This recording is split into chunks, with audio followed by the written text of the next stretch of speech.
나는 오늘 내 장모님을 회사 비서로 채용했다. 정확히 말하면 대표이사 비서. 그러니까 내 비서다. 새벽 회의부터 밤 야근까지 회의실 예약하고 커피 타오고 내 스케줄 정리하고 고객들 전화 받는 사람. 그런데 그 자리에 앉아 있는 사람이 내 아내의 엄마라는 게 문제였다. 사위야, 이 회의는 내일로 미루는 게 어때? 얼굴이 말이 아닌데. 장모님은 내 책상 앞에서 일정표를 들여다보며 진지하게 말했다. 어머니, 회사에서 그렇게 부르지 말라니까요. 사람들 다 들어요. 나는 눈치를 보며 주변을 흘깃 둘러봤다. 복도에서 인턴 둘이 킥킥거리며 우리 쪽을 힐끔 보고 있었다. 또 시작이네. 사위야 소리만 들으면 다들 고개를 드니까. 돌아서서 계신 내 장모님은 어디 내놓아도 손색 없는 단정한 재킷 차림의 비서팀 실무 담당이었다. 머리는 묶은 머리로 가지런히 올려 묶고 늘 구두는 깨끗이 닦아 신고 다녔다. 겉만 보면 그냥 좀 나이 많은 신입 비서일 뿐이다. 문제는 사람들이 우리를 볼 때마다 묻는 질문이었다. 혹시 어머님이세요? 아, 아닙니다. 그냥 동네 아주머니입니다. 몇 번을 둘러대다가 결국 사무실 사람들은 다 알게 됐다. 우리 회사 대표, 그러니까 나의 비서가 나이 67의 장모님이라는 사실을. 사실 이 기묘한 상황의 시작은 6개월 전 어느 날 장모님 전화 한 통에서 시작됐다. 예, 상우야. 회사 근처야? 잠깐 볼 수 있니? 그날 나는 외근을 막 마치고 사무실로 돌아가려던 참이었다. 평소라면 무슨 일이에요, 어머니? 저녁에 집에서 뵙조라고 말했겠지만 그날따라 장모님 목소리가 이상했다. 숨이 가쁘고 떨리는 느낌. 무슨 일이냐 물어볼까 말까 고민하다가 그냥 택시를 잡아 장모님이 알려준 카페로 바로 달려갔다. 저녁 7시 회사 근처 작은 카페 구석. 장모님은 마주 앉은 남자에게 두 손을 모아 빌고 있었다.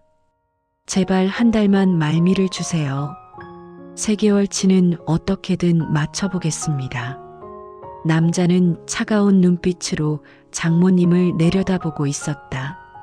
내가 문을 열고 들어서자마자 장모님의 눈이 나를 붙잡았다. 사위야, 장모님은 내 이름을 부르다가 말을 삼켰다. 그 옆 남자의 눈빛이 나를 스캔했다. 따님, 남편분이 오셨군요. 그 목소리에 나는 이미 직감했다. 돈 문제구나. 빚쟁이. 10수년 전 아버지가 빚에 쫓기던 모습이 떠올라 자동으로 어깨가 굳어졌다. 무슨 일이죠? 나는 최대한 침착한 목소리로 물었다. 간단합니다. 어머님께서 보증을 잘못 써셨고 지금 연체가 된 상태입니다. 저희도 좋게 해결하고 싶습니다만 정 안 되면 법적인 절차를 밟을 수밖에요. 장모님은 고개를 푹 숙이고 있었다. 상우야, 미안하다. 내가 내 말대로 보증 서지 말았어야 했는데 그때 처음 알았다. 장모님이 친정 동생 사업을 돕겠다고 몇 년 전에 몰래 보증을 섰다는 사실을. 어머니, 그때 제가 뭐라고 했어요? 보증은 절대 서는 거 아니라고 누누이 말씀드렸잖아요. 목소리가 저절로 높아졌다. 장모님은 더 작아졌다. 이자가 눈덩이처럼 불어나서 이제 원금이랑 합쳐서 1억이 넘었다더라. 1억이라는 숫자가 머릿속에서 공중에 떠다녔다. 우리 집 대출금, 아직 남은 전세 자금, 아이 교육비. 나는 순간 화가 머리끝까지 치밀었다. 왜 꼭 가족이라는 사람들이 이런 식으로 뒤통수를 치는지. 그런데 그 순간 장모님이 내 손을 덜컥 잡았다. 근데 나 내 도움 받으려고 부른 거 아니야. 내가 직접 벌어서 갚을게. 그러니까 내 회사에 나 좀 써줄 수 없겠니? 카페 구석 형광등빛 아래서 60 넘은 여자가 두 손을 모으고 말했다. 사위 비서라도 좋으니까 나 좀 일하게 해줘. 몸 성한 데 없지만 손은 아직 제대로 놀 수 있어. 나는 순간 귀를 의심했다. 어머니, 무슨 소리예요? 나이도 있으신데 무슨 회사 비서예요? 나이 많으면 안 되냐? 장모님이 웃으며 되물었다. 그 웃음이 더 애처로웠다. 나도 젊을 땐 격리 일 좀 했어. 숫자는 아직 봐. 하루 종일 TV만 보다 죽느니 내 옆에서 서류라도 하나 더 정리하면 그게 내 빚 갚는 길이지.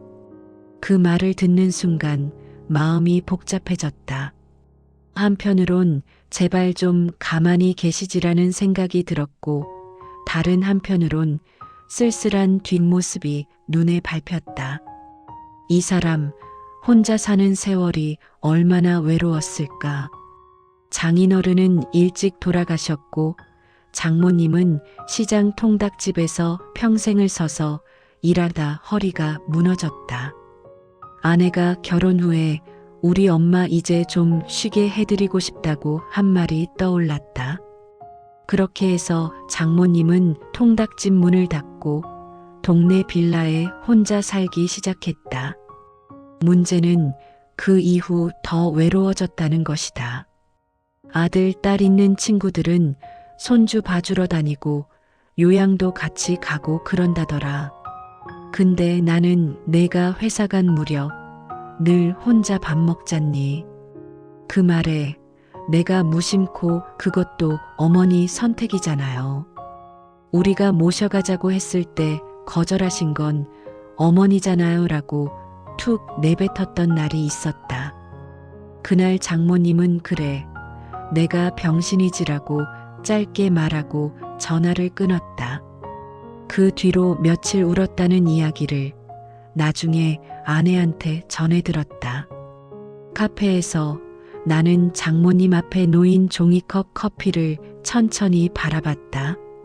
식어버린 커피 표면에 장모님 잔주름이 비쳐 보였다. 어머니, 몸도 안 좋으신데 무슨 일을 하신다는 거예요? 그냥 우리한테 맡기시지. 내가 마지막 자존심이라도 지켜드리려고 하는 말이었는데 장모님은 단호했다. 안 된다. 사위야, 너 이제 겨우 회사 자리 잡았는데 나 같은 늙은이가 빌붙어서 또 무너지라고? 나 아직 내 손으로 할 수 있는 게 있다. 빚도 내가 졌으니 내가 갚는다. 대신 기회를 좀 달라는 말이다. 그 단호한 눈빛에 나는 말문이 막혔다. 그날 밤 아내와 머리가 터지도록 상의한 끝에 우리는 결국 결론을 냈다. 여보, 어차피 우리가 다른 비서를 고용할 예산이 없잖아. 아내가 조심스럽게 말을 꺼냈다. 우리 회사는 직원 15명 남짓한 작은 스타트업이었다. 맨날 투자를 반내 만회하면서나 버티는 중. 차라리 엄마를 쓰는 게 어때? 엄마 성격 알잖아. 한번 맡은 일은 어떻게든 끝까지 해내는 사람인 거.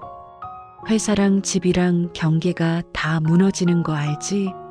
엄마 자존심을 생각해봐. 사위한테 빌부터 산다는 소리 죽어도 듣기 싫을 거야. 이건 엄마가 우리한테 주는 마지막 선물일지도 몰라. 그렇게 해서 시작된 게 바로 지금의 장모님 비서 생활이다. 첫날 사무실에 함께 들어가던 길을 잊지 못한다. 사위야, 나 진짜 여기서 이름 뭐라고 해야 되냐? 어머니 이름 그대로 쓰시면 되죠. 김영자 비서님. 애인 영자라니 너무 촌스럽다. 요즘은 다 영어 이름 쓰지 않냐. 말이 어때 말이. 어머니, 제발 제 앞에서만 그러세요. 나중에 사무실에 도착하니 직원들이 눈을 동그랗게 떴다. 내 비서님이시라고요? 예. 앞으로 대표님 스케줄 관리 도와주실 김영자 어르아니 비서님이세요. 그날부터 장모님의 새로운 인생 2막이 시작됐다. 예상했던 대로 시행착오는 많았다. 이메일을 보낼 줄 몰라 처음 일주일은 보낸 편지함을 찾지 못해 쩔쩔맸다.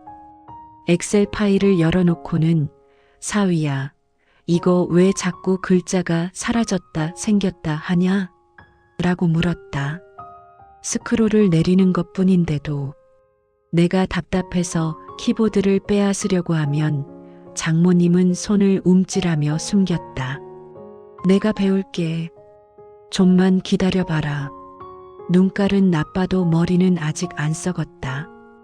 퇴근 시간 이후에도 한동안 집에 안 들어오고 회의실 한쪽에서 컴퓨터 연습을 하던 장모님의 뒷모습을 나는 여러 번 문틈으로 본 적이 있다. 이 나이에 취업 준비하는 것처럼 어쩜 저렇게 그런데 이상한 일이 일어나기 시작했다. 사무실 분위기가 달라진 것이다. 장모님이 들어오고 나서부터 사무실에는 이상한 온기가 돌았다. 영자 비서님, 오늘 점심 뭐예요? 오늘은 다들 얼굴이 말이 아니네. 내가 김치찌개 해줄까? 월요일 아침마다 직원들 맥이 빠져 있을 때 장모님은 집에서 끓여온 미역국을 도시락통에 담아 가져와 전자레인지에 돌렸다. 회의실 한쪽에 대접을 쭉 늘어놓고는 말했다. 원래 생일날만 미역국 먹는 줄 알지? 아니야. 힘든 날도 미역국이다. 그 말에 직원들이 킥킥거리면서도 한 숟갈씩 떠먹었다. 투자 미팅이 있을 때면 장모님은 꼭 내 넥타이 매무새를 다시 확인했다. 넥타이 너무 꽉 졸랐다. 숨을 못 쉬면 말도 안 나온다. 이 정도만. 반쯤 농담 같지만 그 손길에는 묘하게 든든함이 있었다. 그러던 어느 날 투자사 대표가 사무실을 찾아왔을 때였다. 차가운 인상의 중년 남자였는데 내 프레젠테이션 내내 표정 변화가 거의 없었다. 이번에도 틀렸다고 생각하던 찰나 회의실 문이 살짝 열리더니 머리를 내민 사람이 있었다. 장모님이었다. 저 실례합니다. 커피 좀 더 가져다 드릴까요? 나는 얼굴이 화끈거렸다. 회의실에 굳이 들어올 필요까지는 없는데. 하지만 장모님은 능숙하게 커피잔을 갈아주고 작은 접시에 떡 2개를 올려놓고 나갔다. 어머님이세요? 투자사가 물었다. 나는 당황해서 대답을 망설였다. 아, 예. 장모님이신데 요즘 비서 일을 좀 도와주십니다. 그러자 그 남자가 처음으로 웃음을 보였다. 좋은 회사네요. 네. 요즘 스타트업들 보면 사람보다 숫자만 보는 경우가 많습니다.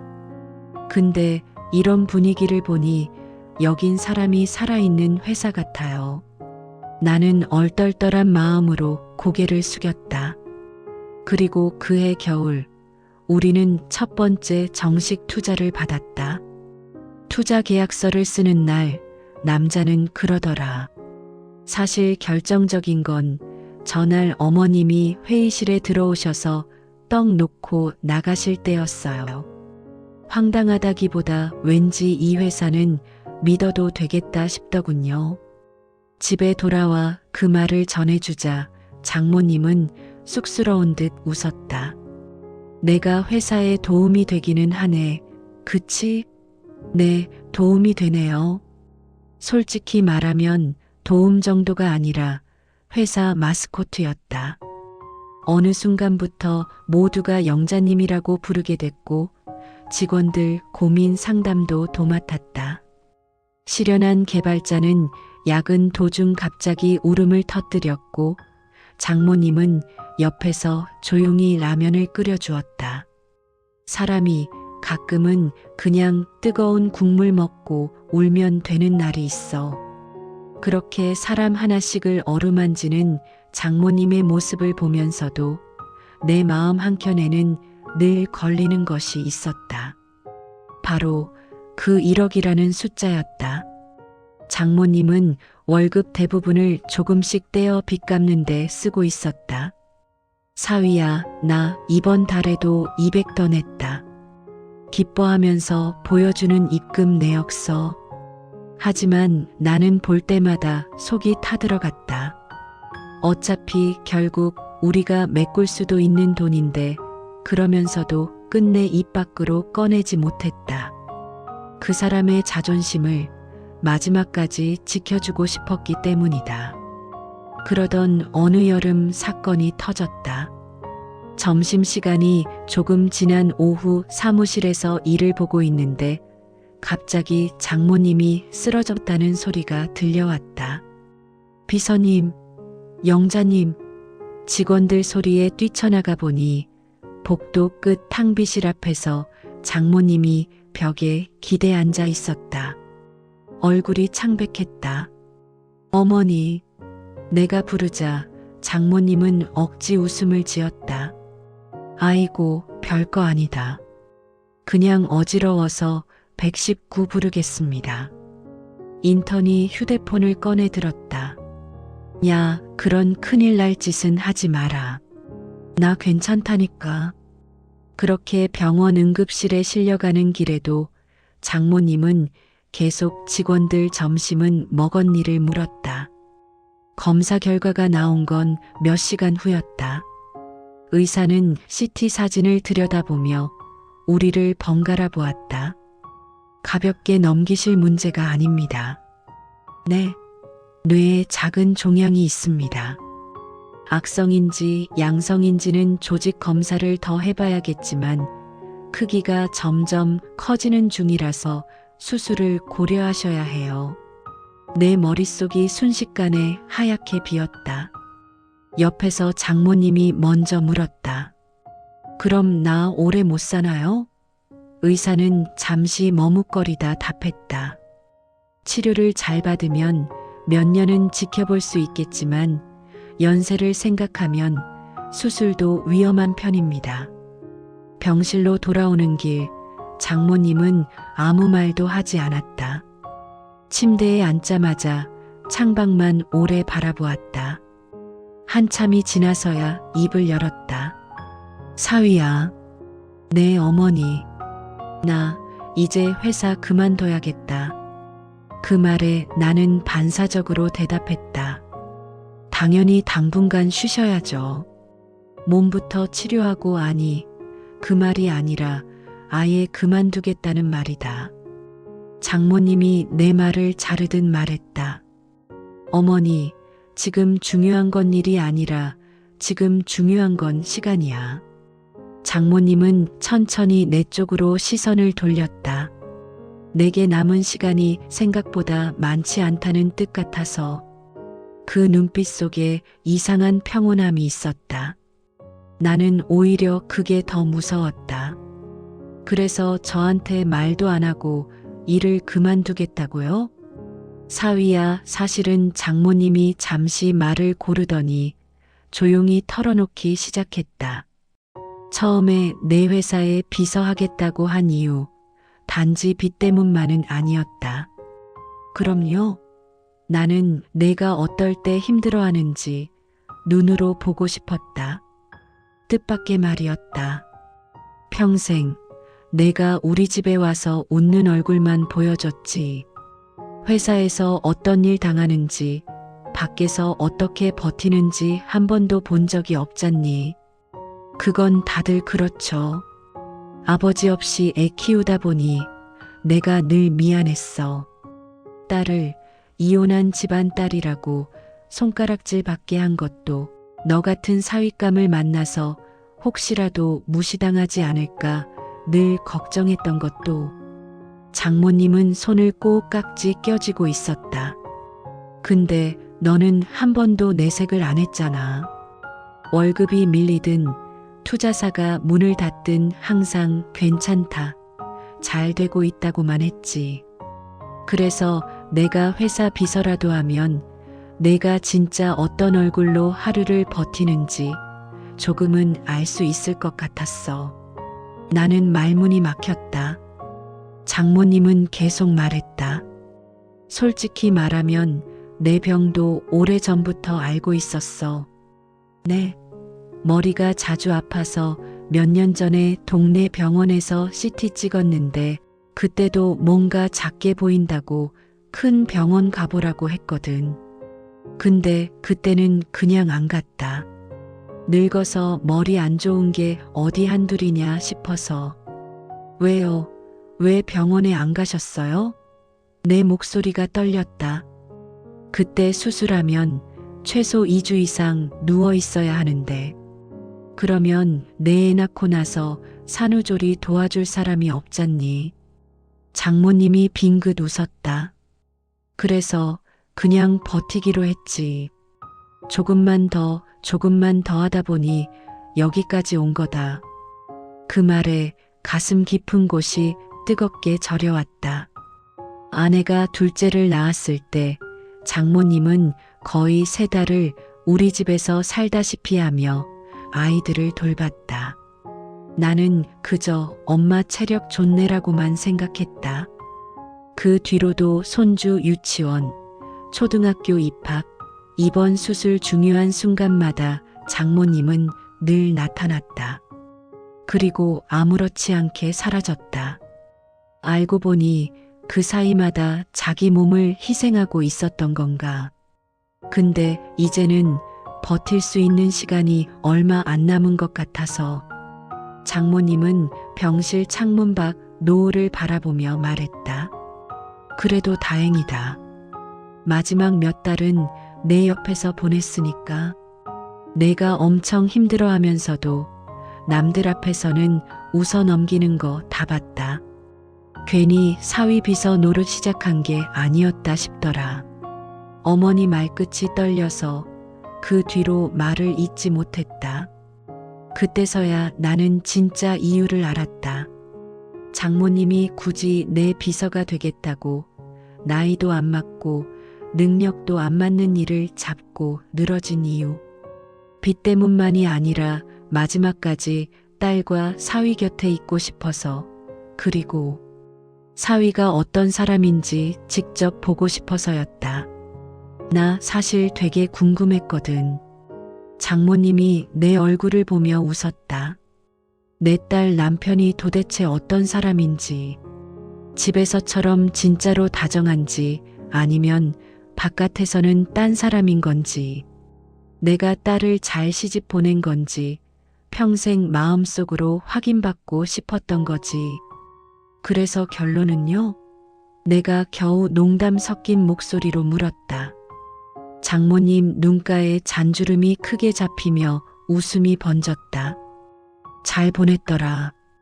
그걸 확인했으니까 나도 이제 좀 마음 놓고 갈 준비를 해야지. 그 한마디에 나는 숨이 멎었다. 간단히 그런 말 함부로 하지 마세요. 아직 검사도 다 안 해봤잖아요. 나는 무슨 수를 써서라도 장모님을 이 세상에 붙잡아 두고 싶었다. 수술비, 치료비 우리가 다 감당할게요. 빚이 남아있으면 내가 다 갚으면 되잖아요. 그런 거 걱정하지 말고. 그러자 장모님이 조용히 내 손을 잡았다. 사위야. 네. 나 내 짐 더 늘리고 싶지 않다. 장모님 목소리가 유난히 선명하게 들렸다. 너도 알잖니. 넌 아버지 빚에 평생 치였고 이 집 대출에 애들 학원비에 회사까지 떠맡아서 숨도 제대로 못 쉬고 버텨왔잖아. 그런 너한테 내가 또 채무자로 남아서 평생 발목 잡고 싶지 않아. 그 말에 나는 할 말을 잃었다. 그러니까 내 남은 월급이랑 보험금으로 내가 질 수 있는 빚은 내가 어떻게든 정리해 놓고 싶다. 내가 일하러 회사에 간 이유는 실은 그거다. 죽기 전까지 내 이름으로 된 빚은 최대한 줄이고 싶어서. 그제야 모든 퍼즐이 맞춰졌다. 이상하리만치 체크카드를 아껴 쓰던 장모님, 밥은 김치에 밥 말아 드시면서도 꼬박꼬박 대출 상환 내역을 확인하던 모습, 그리고 한 번도 우리에게 돈 좀 보태달라고 말하지 않았던 입술. 사위야, 장모님이 조용히 덧붙였다. 나 이 세상 떠난 뒤에도 너랑 내 딸이 나 때문에 싸우는 꼴은 보기 싫다. 장모비 때문에 힘들다는 말 한 번도 듣고 싶지 않아서 이렇게까지 빚어 노릇한 거다. 그 말을 듣는 순간 눈물이 왈칵 쏟아졌다. 나는 고개를 푹 떨군 채 오래도록 울었다. 그러니까 그 난리였던 카페에서의 첫 부탁도, 회사 복도에서의 작은 실수들도, 투자사 앞에서 떡 들고 들어오던 것도 결국은 다 우리를 위해 몸부림치던 장모님의 방식이었구나. 몇 주 후 장모님은 결국 수술을 받지 않기로 결정했다. 나는 병원 냄새만 맡아도 힘들더라. 수술하다가 눈 못 뜨고 떠나는 것보다 집 냄새 맡으면서 떠나는 게 더 좋다. 의사는 고개를 끄덕이며 대신 통증 완화와 증상 조절에 집중하자고 했다. 회사도 정리했다. 비서 자리에는 새로 인턴을 뽑았고 사무실 한쪽 벽에는 영자 실장님 레시피라는 이름으로 장모님이 자주 해주시던 찌개 레시피가 붙었다. 직원들은 마지막 날 회의실에서 몰래 준비한 케이크를 꺼내왔다. 영자님, 그동안 정말 고마웠습니다. 저희가 더 배웠어요. 그래, 너희들 결혼하면 배우자한테 너무 짜게 대하지 마라. 그래봤자 같이 늙을 사람이다. 장모님 특유의 농담에 모두가 울면서 웃었다. 집으로 돌아오는 길, 나는 조수석에서 졸고 있는 장모님 얼굴을 슬쩍 바라봤다. 버스 정류장을 지날 때마다 장모님이 평생 일했던 시장 골목이 스쳐 지나갔다. 며칠 뒤 장모님은 우리 집 작은 방으로 들어오셨다. 정리된 서류 봉투 한 묶음을 내 손에 쥐어주며 말했다. 여기 내가 그동안 갚은 빚 내역이랑 지금 남은 금액이다. 다행히도 내가 모르는 대출은 더 이상 없다. 나는 봉투를 부여잡고 들리지 않게 울었다. 그리고 얼마 후 장모님은 조용히 세상을 떠났다. 애초에 의사가 말해준 예상보다 조금 빨리. 마지막 날까지도 내 손을 꼭 잡고 같은 말을 반복했다. 사위야, 나 비서 노릇 그만둘게. 이제부터는 내 딸 비서 노릇만 해줘라. 지가 세상에서 제일 센 척해도 속은 유리야. 알지? 네 어머니. 제가 끝까지 지킬게요. 그럼 됐다.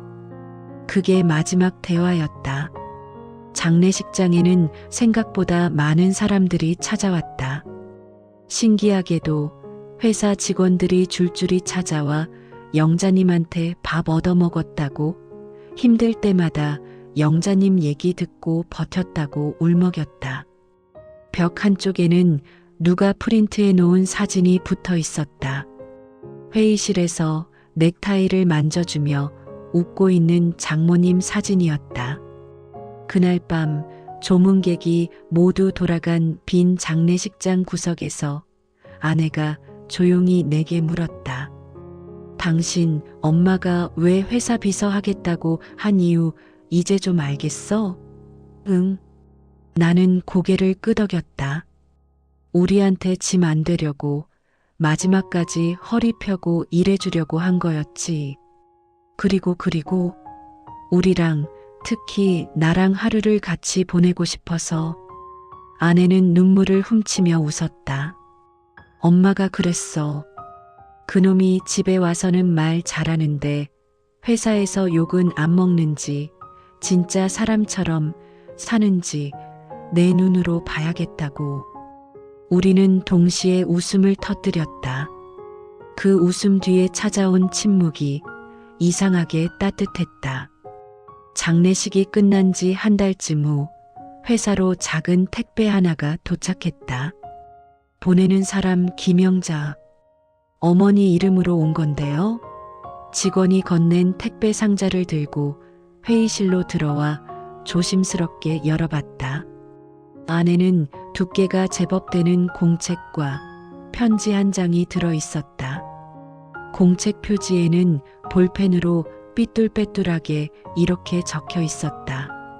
사위 비서 일지. 편지에는 짧게 이렇게. 사위야, 내가 왜 너 회사 비서 노릇을 했는지 나중에 이 공책 보면 알 거다. 너는 늘 나를 장모님이라고 불렀지만 나는 마음속으로 널 내 첫째 아들이라고 불렀다. 나 아들 갖는 게 평생 소원이었거든. 그 소원 이뤄줘서 고맙다. 영자 쓴. 나는 공책을 펼쳐봤다. 날짜별로 삐뚤빼뚤한 글씨들이 이어져 있었다. 오늘 사위 투자사에서 혼나고 와서 표정이 안 좋더라. 나한테는 괜찮아요라고 했지만 손이 떨리고 있었다. 이 사람 많이 힘든가 보다. 그래도 내 앞에서는 끝까지 웃어주려는 거겠지. 오늘 사위 야근한다고 저녁도 안 먹고 일했다. 라면을 끓여주러 갔더니 어머니, 직원들 먼저 챙겨주세요라고 했다. 자기 밥은 늘 제일 마지막이다. 내가 조금이라도 옆에 있어주는 게 이 사람한테 도움이 되는가 보다. 오늘 사위, 직원들 앞에서 혼낼 줄 아는 상사라는 걸 알았다. 나는 늘 착한 사람인 줄만 알았는데 회사에서는 표정이 달라지더라. 그래도 혼내고 나서 꼭 커피 한잔 할까? 라고 묻는 걸 보니 나쁘지 않은 상사다.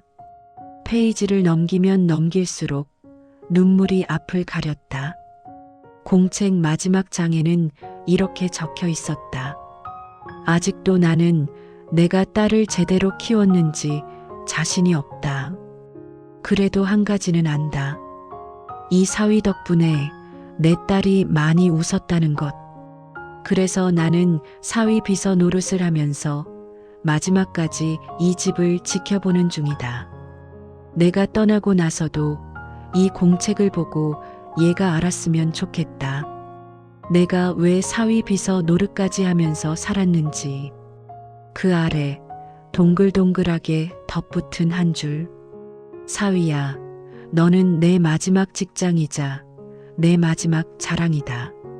나는 공책을 가만히 덮었다. 그리고 그날 퇴근길 버스 창에 비친 내 얼굴을 보며 생각했다. 장모님, 이제야 알 것 같아요. 왜 그렇게까지 비서 노릇을 하셨는지. 세상 사람들은 아마 이렇게 말할지 모른다. 요즘은 장모가 사위 주변을 저렇게 맴도는 게 부담스럽다며 사생활 간섭 아니냐며. 하지만 나는 안다. 그건 간섭이 아니라 이 시대를 버텨온 한 여자가 선택한 마지막 사랑의 방식이었다는 걸. 그래서 가끔 힘들게 야근할 때면 아직도 습관처럼 뒤를 돌아본다. 복도 끝에서 작은 도시락을 들고 서 있을 것만 같은 장모님을 떠올리면서 그리고 마음속으로 이렇게 중얼거린다. 어머니, 오늘 일정은 여기까지예요. 이제 편하게 쉬세요. 평생 사위 비서 노릇하느라 고생 많으셨습니다.